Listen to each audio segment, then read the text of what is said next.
ایمانا لمن لا امانۃ له صدق اللہ مولانا العظیم وصدق رسولہ النبی الکریم نحن علی ذلک من الشاہدین والشاکرین والحمد للہ رب العالمین۔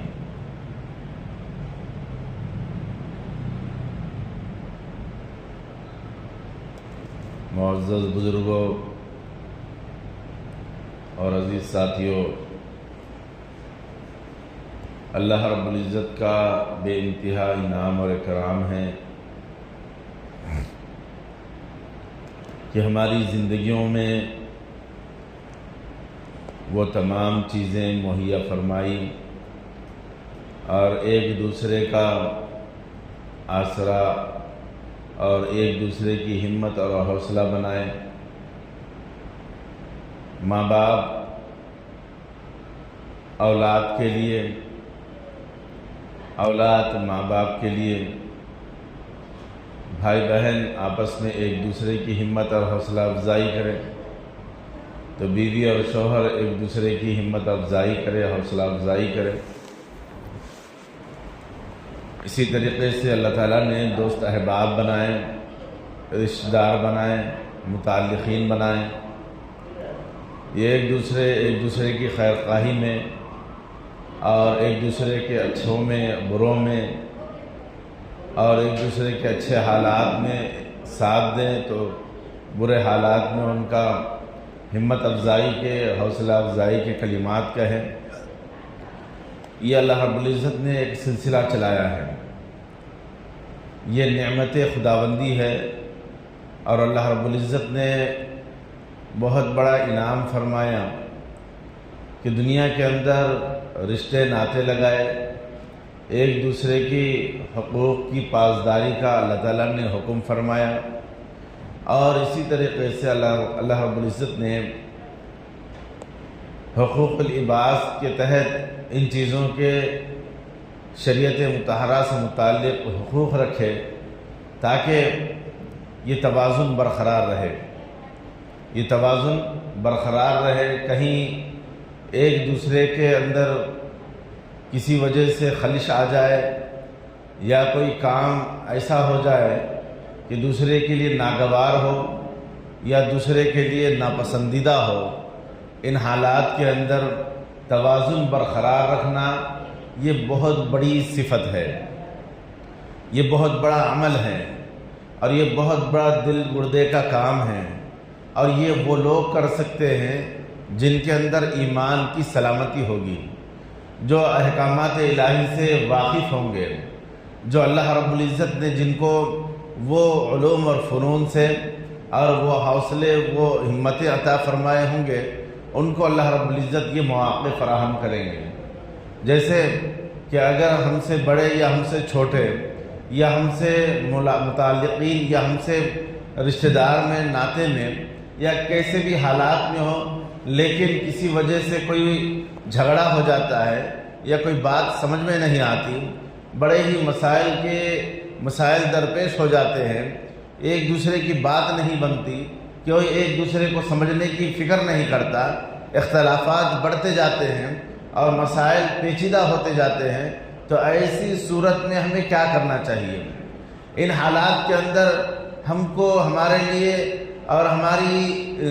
ہماری تعلیمات یعنی شریعت کی تعلیمات ہمیں ان چیزوں میں کیا سبق دیتی ہے، کیا راستہ بتاتی ہے، کیا طریقہ کار ہم کو دیتی ہے کہ جس کے ذریعے سے ہم اس دنیاوی مختصر سی زندگی کو ہم خوابوں میں رکھ سکیں، ہم اپنے آپ کو کنٹرول میں رکھ سکیں، ہم اپنے ایمان کی سلامتی اس کے اندر برقرار رکھ سکیں۔ یہ بہت بڑا اہم مسئلہ ہے۔ ان مسائل کو سمجھنا اور اس کے اوپر مکمل چلنا یہ وہ لوگوں کا کام ہے جن کو اللہ رب العزت نے منتخب کیا ہو، یا اللہ رب العزت کا فضل جن کے اوپر ہو، یہ وہ لوگ کر سکتے ہیں، کیونکہ اللہ رب العزت نے یہ حالات اور احوال اس زمانے میں نبی رحمت صلی اللہ علیہ وسلم پر منکشف فرمائے تھے۔ اس زمانے میں اللہ رب العزت نے وحی کے ذریعے سے نبی رحمت صلی اللہ علیہ وسلم کو وہ تعلیمات دیے تھے کہ جس کے ذریعے سے نبی رحمت صلی اللہ علیہ وسلم نے تا قیامت تک آنے والے ان تمام انسانوں کے لیے ایک رہنما اصول ضابطے قانون اپنی عملی زندگی سے بھی اور اپنے کام و کاج سے بھی اور اپنے سے جو مسائل سامنے درپیش ہوتے ہیں ان تمام کے اندر اللہ کے نبی صلی اللہ علیہ وسلم نے ایسے حالات ہم تک پہنچائے ہیں اور ہم کو دیے ہیں تاکہ ہم امت محمدیہ ہیں اور نبی رحمت صلی اللہ علیہ وسلم کی تعلیمات پر عمل کرنے والے ہیں، ہم مسلمان ہیں، ہم ایمان رکھنے والے ہیں، تو اب ہم کو کرنا کیا ہوگا؟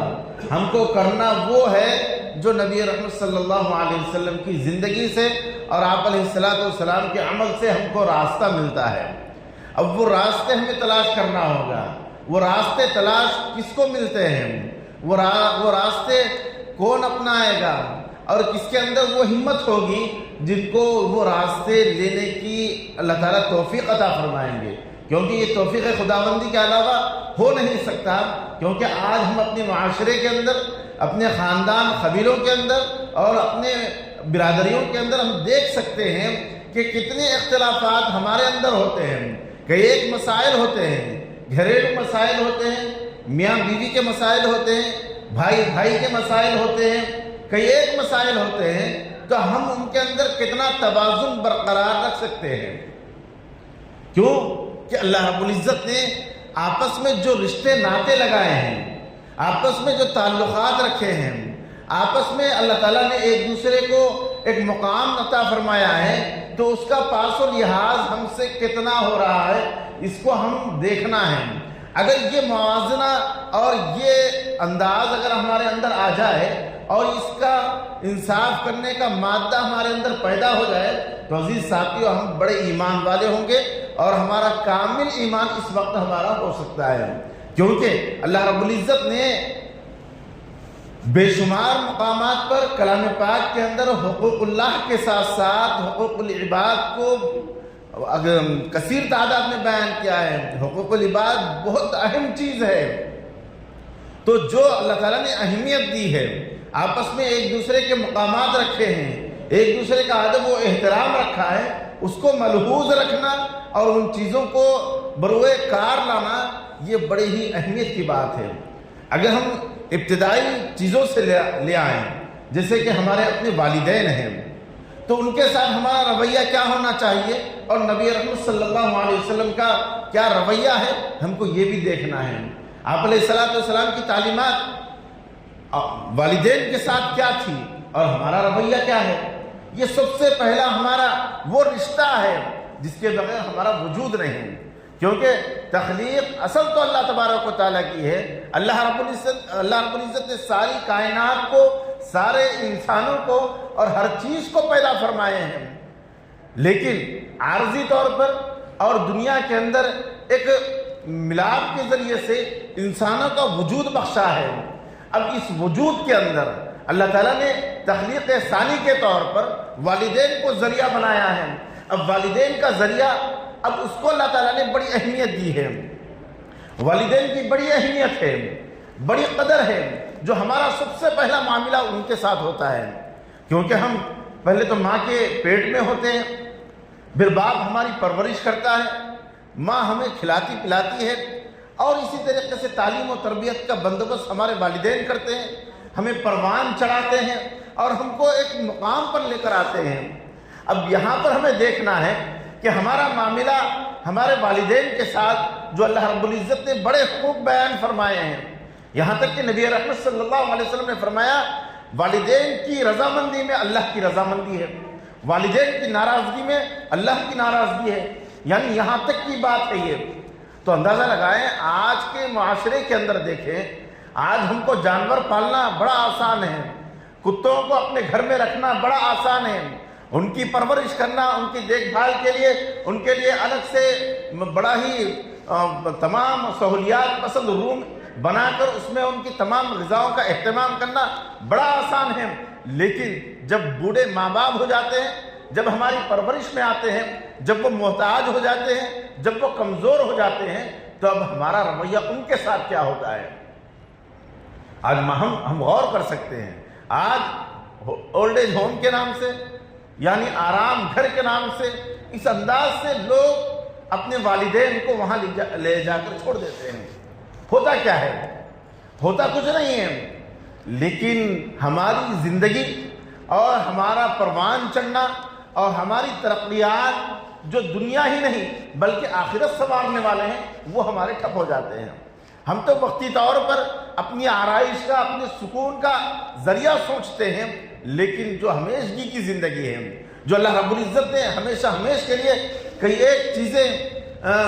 وہاں رکھی ہے، جو صرف دو ہی چیزیں ہیں وہاں پر، جنت یا جہنم، جو یہاں سے جیسے اعمال کر کر جائے گا اللہ تعالیٰ اس کو وہاں پر ویسے بدلا دے گا۔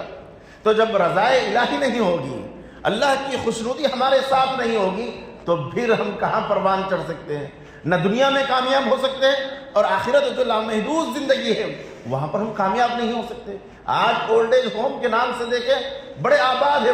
وہ بلڈنگیں، وہ گھر، وہ ہاسٹلس، وہ بڑے آباد ہیں۔ کیوں آباد ہو رہے ہیں؟ لیکن وہاں جا کر دیکھیں کہ کیا سسکیاں نکل رہی ہے، وہاں پر اداسی چھائی ہوئی ہے، وہاں پر بڑے مسائل ہیں۔ کیوں؟ اس وجہ سے کہ جو اپنی اولاد کو اپنے خون پسینے کو ایک کر کر ماں باپ نے پروان چڑھایا تھا، وہ اولاد ان کو لے جا کر اپنے سے الگ ایک مقام پر رکھ رہی ہے، وہ دوسروں کے حوالے کر آ رہی ہے۔ اب وہ لوگ وہاں پر کیسے رہ رہے؟ کیا ان کے اندر وہ جذبہ نہیں ہے؟ یہ ہونا تو یہ چاہیے تھا کہ ہمارے اپنے والدین ہیں تو ان کی ایسی خدمت کرتے اور ایسا ان کو رضامند کرتے کہ وہ لوگ دعائیں ہم کو دیتے، وہ ان کے دل سے دعائیں ہم کو نکلتی۔ لیکن عزیز ساتھیوں، معاشرے میں بڑا ہی پرفتن دور چل رہا ہے، معاشرے کے اندر بڑے مسائل چل رہے ہیں۔ والدین سے ذرا ناراض ہو گئے، بس ان کو چھوڑ کر ہم خود نکل جا رہے ہیں۔ تو ہوتا کیا ہے اس کے اندر؟ ماں باپ خون کے آنسو روتے ہیں ایسے موقع پر، کیونکہ ہماری شادی ہو جاتی ہے، ہماری اولاد ہوتی ہے، وہ لوگ جو ہمارے والدین ہوتے ہیں وہ بڑی عمر کو پہنچتے ہیں تو ان کو چھوٹے بچوں کا آسرا ہوتا ہے، وہ لوگ ان سے کھیلتے ہیں یا ان کو لے کر وقت کا اپنا وقت گزارتے ہیں، تو ایسے موقعوں پر ان کی بیماریاں ختم ہوتی ہیں، ان کی بیماریاں دور ہوتی ہیں، اور وہ ان چیزوں سے ایک آسرا بنا کر اپنے آپ کو چلاتے ہیں۔ لیکن جب ہم اپنے سے الگ کریں گے، اپنی اولاد سے یعنی ان کے پوتر اور پوتریوں سے الگ کریں گے، تو عزیز ساتھیوں وہ اپنے دماغ کو منجمد کر دیں گے، جس کی وجہ سے بیماریوں کو شکار ہو جائیں گے، حالات بے قابو ہو جائیں گے، دلوں کے اندر کوفت پیدا ہو جائے گی، اور جو دلوں سے جب کوفت پیدا ہونے کے بعد جب جو جملے نکلیں گے تو پھر ہماری زندگیوں کے اوپر اثر کریں گے، وہ نہ ہماری دنیا اچھی رہے گی نہ آخرت اچھی رہ سکتی ہے، کیونکہ اللہ تعالیٰ نے نبی رحمت صلی اللہ علیہ وسلم سے بتایا کہ والدین کی خوشنودی اللہ کی خوشنودی ہے، اور والدین کی ناراضگی اور ان سے نکلے ہوئے سخت جملے پھر تمہارے لیے تمہاری زندگیوں کو آگ لگانے کے لیے کافی ہے۔ تو عزیز ساتھیوں، جب ہم یہ دیکھ سکتے ہیں جو ہمارا معاملہ ہے، اللہ تعالیٰ نے ایسے ہی بہت ساری چیزیں لگائی ہیں، تو الغرض عزیز ساتھیوں یہاں پر ہمیں دیکھنا ہے کہ نبی رحمت صلی اللہ علیہ وسلم نے جو تعلیمات دی ہیں ان تعلیمات کے نتیجے میں ہم کو کیا کرنا چاہیے۔ پھر یہاں رک کر دیکھیں کہ نبی رحمت صلی اللہ علیہ وسلم کا اپنے والدین کے ساتھ کیسے تعلق تھا۔ ابھی 6 سال کی عمر ہے، نبی رحمت صلی اللہ علیہ وسلم اپنے والدہ محترمہ کے ساتھ نانیال گئے تھے، وہاں سے واپس آ رہے ہیں تو والدہ محترمہ کا انتقال ہو گیا، تو نبی رحمت صلی اللہ علیہ وسلم ابھی چھوٹے 6 سال کے ہیں، جب ان کے ساتھ جو ان کی داعیہ تھی، جو خادمہ تھی، وہ لے کر جب واپس آ رہی تھی تو ہاتھ چھڑا کر نبی رحمت صلی اللہ علیہ وسلم اپنی ماں سے محبت کا اظہار کرتے ہوئے قبر مبارک کو چمٹ گئے۔ پھر ایک زمانے کے بعد نبوت کے بعد صحابہ کے ساتھ جا رہے تھے قافلے کے ساتھ، نبی رحمت صلی اللہ علیہ وسلم جب اس مقام سے پہنچے تو آپ علیہ السلام نے کہا صحابہ سے کہ آپ رک جائیے، میں آگے جاتا ہوں۔ آپ علیہ السلام جب آگے گئے تو دیکھا کہ بڑا ہی چٹیل میدان ہے اور سنگریزے ہیں، اور وہاں پر ایک قبر بنی ہے جو نبی رحمت صلی اللہ علیہ وسلم کی والدہ مبارک حضرت آمنہ کی ہے۔ وہاں پر جا کر بیٹھ گئے اور زار و قطار رونے لگے کہ میری ماں ہوتی تو میں اس کی خدمت کرتا، میں ان کے کہنا مانتا۔ اسی طریقے سے نبی رحمت صلی اللہ علیہ وسلم کا معاملہ حضرت حلیمہ رضی اللہ تعالیٰ عنہ جو آپ علیہ السلام کی داعیہ ہے، جو دودھ پلانے والی ماں ہیں، وہ جب آپ علیہ الصلوۃ والسلام سے ملنے آئی تو نبی رحمت صلی اللہ علیہ وسلم اپنی نبوت والی چادر ان کے پیروں تلے بچھا لیے۔ صحابہ نے کہا اے اللہ کے نبی صلی اللہ علیہ وسلم، ایک معمولی سی بڑھیا کے لیے آپ یہ کام کر رہے ہیں؟ آپ نے کہا کہ یہ میری ماں ہے، وہ ماں ہے جس نے مجھ کو دودھ پلائی ہے۔ یعنی جو ایک ماں، ایک داعیہ، ایک خدمت گزار عورت جب دودھ پلائی تو اس کا اتنا بڑا ادب و احترام نبی رحمت صلی اللہ علیہ وسلم نے امت کو بتایا۔ تو اب جو ہمارے حقیقی والدین ہیں تو ان کے ساتھ ہمارا کیا رویہ ہے؟ اللہ کے نبی صلی اللہ علیہ وسلم صحابہ سے فرماتے ہیں کہ اگر میری ماں موجود ہوتی اور میں نماز کی حالت میں ہوتا اور میں نیت باندھا ہوا ہوتا اور ادھر سے آواز آتی اے محمد ادھر آ، تو میں نماز چھوڑ کر میری ماں کی آواز کے اوپر لبیک کہتا۔ تو عزیز ساتھیوں، جو کائنات کے رحمت للعالمین ہیں، جس کو اللہ تبارک و تعالیٰ نے وما ارسلناک الا رحمت للعالمین بنا کر بھیجا ہے، یعنی تمام جہانوں کے لیے رسول بنا کر بھیجا ہے، وہ یہ ارشاد فرما رہے ہیں جو ہم جن کے اوپر ایمان رکھتے ہیں، جن کی امت میں ہم ہیں، اور آپ علیہ الصلوۃ والسلام نے جو شریعت دی ہے اس شریعت کے اوپر ہم چلنے والے ہیں، اس کو فالو کرنے والے ہیں۔ تو عزیز ساتھیوں، ہمارے لیے معاملات، حقوق العباد یہ بہت اہم چیز ہے، اس کو ہمیں مد نظر رکھنا ہے۔ اس کے علاوہ اللہ کے نبی صلی اللہ علیہ وسلم نے بہت سارے حالات اور احوال ایسے ہم تک پیش فرمائے ہیں کہ جب ان کی بہن جو جب آپ علیہ الصلوۃ والسلام سے ملنے آئی، شیما رضی اللہ تعالیٰ عنہ جب ملنے آئی تو اللہ کے نبی صلی اللہ علیہ وسلم نے ان کا بڑا اعزاز فرمایا اور بڑے ہی خلوص و محبت سے پیش آئے، اور اس کے بعد اللہ کے نبی صلی اللہ علیہ وسلم نے وہ نشانات بتائے جو مونڈھے کے اوپر جب حضرت شیما رضی اللہ تعالیٰ نے کترا تھا جس کی وجہ سے داغ بڑھ گئے تھے، تو یعنی محبت کا اظہار فرمایا اور بہت سارے انعامات دے کر اور بہت سارے مال دے کر ان کو بھیجا اور رخصت فرمایا اور کہا کہ میری بہن، میں تو چاہتا تھا کہ تم میرے پاس میں تجھ کو رکھ لوں، لیکن تو مجبور ہے کہ تیرے ساتھ قافلہ ہے اور قافلے کے ساتھ تجھے جانا ہے۔ یعنی یہ اظہار محبت اللہ کے نبی صلی اللہ علیہ وسلم نے فرمایا۔ لیکن آج ہم اپنے بھائی بہنوں سے اپنا رویہ دیکھیں کہ بہن آ گئی یا بھائی آ گئے، دیکھو آج ہمارے گھر یہ لوگ آ گئے، اب میرا خرچہ کرائیں گے، اب میرے اوپر بوجھ بن جائیں گے، اب میرے لیے یہ مسائل پیدا ہو جائیں گے، ایسے احوال اور ایسا نظریہ یہ ہم رکھتے ہیں۔ لیکن نبی رحمت صلی اللہ علیہ وسلم نے کیسے خوشی کا اظہار فرمایا اور کیسے اعمال اللہ کے نبی صلی اللہ علیہ وسلم نے ان کے ساتھ کیے اور ان کے ساتھ کیسے شفقت کا معاملہ کیا اور کیسے ان کے ساتھ انعامات کا اور اپنے مال و اسباب کا بہتات کا اللہ کے نبی صلی اللہ علیہ وسلم نے بیچ بہا قیمتیں ان تک بہائی اور اظہار محبت کا اظہار فرمایا کہ میری بہن آئی ہے۔ تو عزیز ساتھیوں، یہ رویات اور یہ چیزیں ہمیں شریعت محمدی صلی اللہ علیہ وسلم سے ملتے ہیں، لیکن آج جو ہمارے اندر اور ہمارے معاشرے کے اندر، ہمارے گھر بار کے اندر جو آج لوگ پریشان ہوتے جا رہے ہیں، آج ایک دوسرے کے اندر خلوص نہیں، ایک دوسرے میں محبت نہیں، ایک دوسرے کے ساتھ ہم دیکھنا اور بیٹھنا گوارا نہیں کرتے، وجہ کیا ہے؟ وجوہات اس وجہ سے ہے کہ آج ہم نے ان چیزوں کو بھول گئے جن چیزوں کی وجہ سے اللہ تعالیٰ نے انسان کو اور تمام مخلوق کو پیدا فرمایا، وہ اس وجہ سے کہ وہ میری معرفت کو حاصل کرے۔ اللہ تعالیٰ نے فرمایا کہ میں نے انسان کو اس وجہ سے پیدا کیا کہ وہ میری معرفت حاصل کرے، اور اللہ کے نبی صلی اللہ علیہ وسلم نے شریعت دی اور کامل دین دیا، اور دین کے اندر کوئی ایسی چیز نہیں ہے جو ہم ان حالات سے نہیں گزر رہے ہیں، یعنی ہم جس بھی حالت سے گزرے ہیں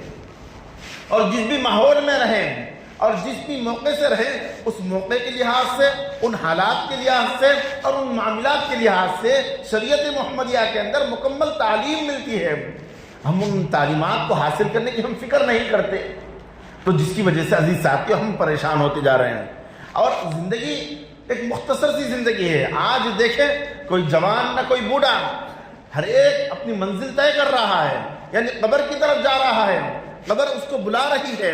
تو عزیز ساتھیوں، آج نہیں تو کل ہماری بھی باری ہے، تو ہم کو اس بات کی فکر کیوں نہیں ہے؟ آج جو ہمارے اندر انتشار ہے، آپس میں خلف شاریاں ہیں، اس کی وجوہات کیا ہیں؟ اس کی وجوہات یہ ہے کہ ہم تعلیمات نبوی کے اوپر مکمل چلنا نہیں چاہتے۔ اگر ہم صحیح معنوں میں نبی رحمت صلی اللہ علیہ وسلم پر ایمان رکھتے ہیں اور آخرت کے دن پر ایمان رکھتے ہیں اور اسی طریقے سے اللہ کے وحدانیت ہونے کا ہم عقیدہ رکھتے ہیں، تو عزیز ساتھیوں وہ یہ گوارا نہیں کر سکتا کہ ان حالات سے وہ پریشان ہو۔ آج ہمارے پریشانیوں کا، آج ہمارے مسائل کا، آج ہمارے دکھ درد کا مسئلہ ہی یہ ہے کہ وہ آپس میں ایک دوسرے سے خلوص و محبت سے نہیں ملنا چاہتے۔ حالانکہ اللہ تبارک و تعالیٰ نے معاشرے کے اندر اتنی خوبیاں رکھی ہے اور اتنی بہترین چین بنا کر اللہ تعالیٰ نے رکھی ہے کہ والدین کو بنایا تو وہ اس کی پرورش کر رہے ہیں، بھائی بہن کو بنایا تو وہ ایک دوسرے کے ساتھ خلوص و محبت کے ساتھ رہیں، دوست احباب کو بنایا کہ وہ اپنے مسائل کو ایک دوسرے سے حل کریں۔ اسی طریقے سے اللہ تعالیٰ نے اور بھی چیزیں بنائی ہیں، کاروبار بنائے ہیں، بزنس بنائے ہیں۔ یہ سب چیزوں کے اندر اگر ہم ان چیزوں کو کرنے سے پہلے، ان چیزوں کے اندر پڑھنے سے پہلے، ان چیزوں کو عمل میں لانے سے پہلے ہم شریعت کا علم حاصل کر لیں یا وہ تعلیمات حاصل کریں جن تعلیمات کے ذریعے سے ان کے حقوق معلوم ہو، کیونکہ حقوق العباد کی بہت بڑی چیز ہے۔ اللہ رب العزت کل قیامت کے دن فرمائیں گے حقوق اللہ اگر ہو، یعنی اللہ سے متعلق حقوق ہو، تو اللہ تبارک و تعالیٰ چاہے تو ہمیں معاف فرما سکتے ہیں، کیونکہ اللہ تبارک و تعالیٰ جسے چاہتا ہے معاف فرماتے ہیں اور جسے چاہتا ہے پکڑ لیتے ہیں۔ تو یہاں تو معافی کا ایک ذریعہ بن سکتا ہے، لیکن کل قیامت کے دن اگر بندہ حقوق العباد یعنی بندوں سے متعلق حقوق کی حق تلفی کر کر جائے گا تو اللہ رب العزت فرمائیں گے کہ میرے بس میں جو ہے میں تو کروں گا، لیکن تیرے سے متعلق جو دوسرے ساتھی سے حقوق ہیں، تو کسی کو ستایا، کسی کو پریشان کیا یا کسی کا مال ہڑپا یا کسی کو کچھ ستایا، تو اب وہ حقوق تو وہ حاصل کرے گا، اور وہاں پر نہ کوئی دینار چلیں گے، نہ درہم چلیں گے، نہ کوئی پیسہ چلے گا، نہ کوئی ڈالر چلے گا، بلکہ وہاں نیکی چلے گی۔ تو جو بندہ جس کو جیسے پریشان کرے یا جس کو جیسے ستائے یا جس کو تنگ نظری سے دیکھے، غیبت کرے یا چغلی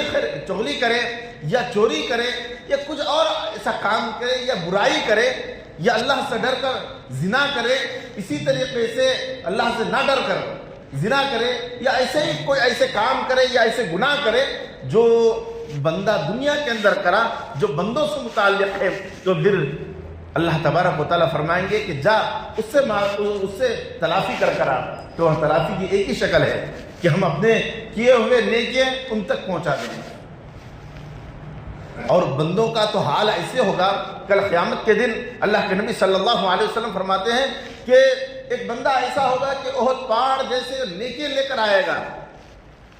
لیکن وہ کسی کو پریشان کیا ہوا ہوگا، کسی کا حق تلفی کیا ہوا ہوگا، والدین کو ستایا ہوا ہوگا یا بھائی بہنوں کا حق مار کر کھایا ہوا ہوگا، میراث کو لوٹا ہوا ہوگا۔ ایسے لوگ آئیں گے، پھر اس کے ان حقوق میں سے اپنے نیکیاں لیتے جائیں گے یہاں تک کہ وہ نیکیاں ختم ہو جائے گی۔ الٹا اس کے اوپر ان لوگ کے گناہ جن کے حقوق وہ ادا نہیں کر سکتا، وہ لوگ کیا کریں گے؟ اپنے گناہ اس کو دے دیں گے، وہ لوگ اپنے گناہ اس کو دے دیں گے۔ اب وہ نیکیوں والا گناہوں کے بوجھ تلے دب جائے گا۔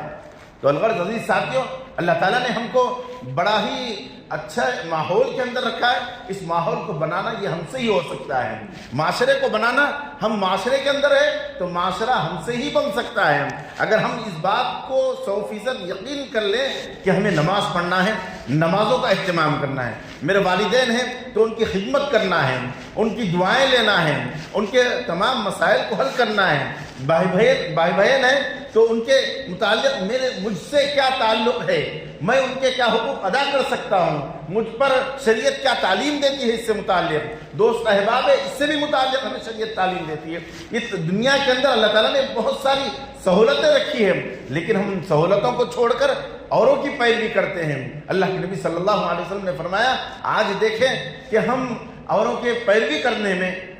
جو ابھی 1 جنوری آئی، اس رات ہم نے بڑے ہی خرافات کیے، بڑے ہی مسائل کے اندر پڑ گئے، کیونکہ ہم اوروں کا دیکھا دیکھی یہ اعمال کر رہے ہیں۔ اللہ کے نبی صلی اللہ علیہ وسلم فرماتے ہیں، من تشبہ بقوم فہو منہم، جو لوگ جن کی پیروی اور اتباع کرتے ہیں، کل قیامت کے دن ان کو ان کے ساتھ اٹھایا جائے گا۔ ہماری نظریں ایک طرف ہوتی ہیں، ہمارا جسم ایک طرف ہوتا ہے، ہماری نظریں دوسری طرف ہوتی ہیں، ہمارا عمل ایک ہوتا ہے، ہمارے خیالات الگ ہوتے ہیں۔ تو عزیز ساتھیو، ہوتا کیا ہے؟ ہوتا یہ ہے کہ ہمیں فالو کرنا تھا شریعت کو، نظریاتی اعتبار سے بھی اور جسمانی اعتبار سے بھی، لیکن ہم کرتے کیا ہیں؟ ہم تو نظریاتی اعتبار سے کوئی اور ہوتے ہیں، اور ہم اپنے حلیے کے اعتبار سے اور اپنے جسمانی اعتبار سے کسی اور چیز کو فالو کرتے ہیں، کسی اور قوم کو فالو کرتے ہیں، کسی اور چیزوں کو ہم اس کے اوپر عمل کرنے کی کوشش کرتے ہیں۔ تو عزیز ساتھیو، ہوتا کیا ہے؟ اختلاف پیدا ہو جاتا ہے۔ اسی اللہ تبارک و تعالیٰ نے شریعت کو کامل اور مکمل رکھا ہے، اس کے اندر کمی زیادتی اور جھول نہیں ہے۔